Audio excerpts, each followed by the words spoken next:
ఏది నేను ఇంటికి తీసుకుపోను. ఈ ప్రభుత్వానికి వచ్చే ఆదాయం మీకోసమే ఖర్చు పెడతా.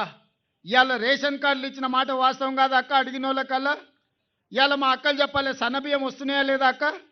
అక్క ఏమక్క సన్నబియ్యం వస్తున్నాయా?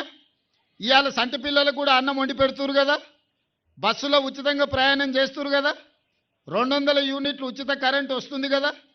మరి ఇన్ని మీకు రేషన్ కార్డు ఆయల్లో రాకపోయా, నేను వచ్చినాక ఇస్తే సన్న బియ్యం ఇస్తే బస్సులో ఉచిత ప్రయాణం ఇస్తే ఇవాళ మీకు ఏం కావాలన్నా ఇవాళ మనం చేసుకుంటున్నాము. మా అక్కలు చూడు పాలపిట్ట లాక్కున్నారు ఇంద్రమ్మ చీరలు కట్టుకొని, ఇంటి ఆయన కూడా సంతోషపడేటట్టు ఉన్నాయి చీరలు చూడంగానే. అబ్బా మా ఆమె చాలా రోజులకు మంచిగా తయారైందని అనుకునే పరిస్థితి ఉన్నది. అవునా కాదా మా అక్కలు చెప్పాలి?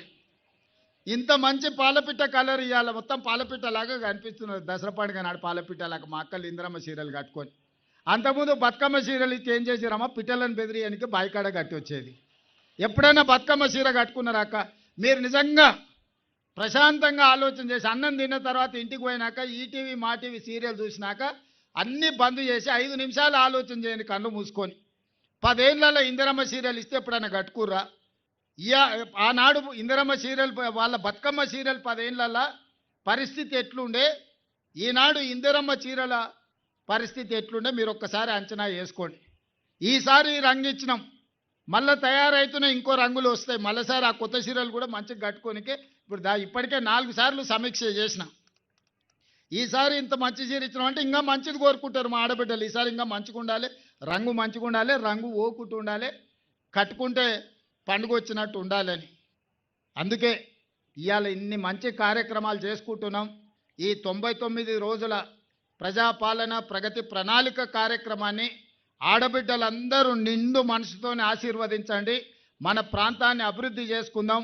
ఆలస్యం అయినందుకు మా అక్కల్ని అందరినీ మన్నించమని అడుగుతూ, మా ప్రకాశాన్ని నీ వచ్చిన వాళ్ళందరినీ గుర్తుపెట్టుకొని పండుగ పూట భోజనానికి వింటువాడని మా ప్రకాశానికి సూచన చేస్తూ, చాలా పాజిటివ్ అప్రోచ్తోని విశ్వేశ్వరరెడ్డి గారు ఈ ప్రాంత అభివృద్ధికి సహకరిస్తున్నారు.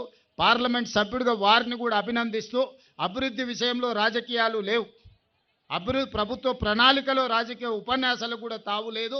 అందరినీ కలుపుకొని అభివృద్ధి పదం వైపు నడిపిస్తానని తెలియజేస్తూ మీ అందరి దగ్గర సెలవు తీసుకుంటున్నా.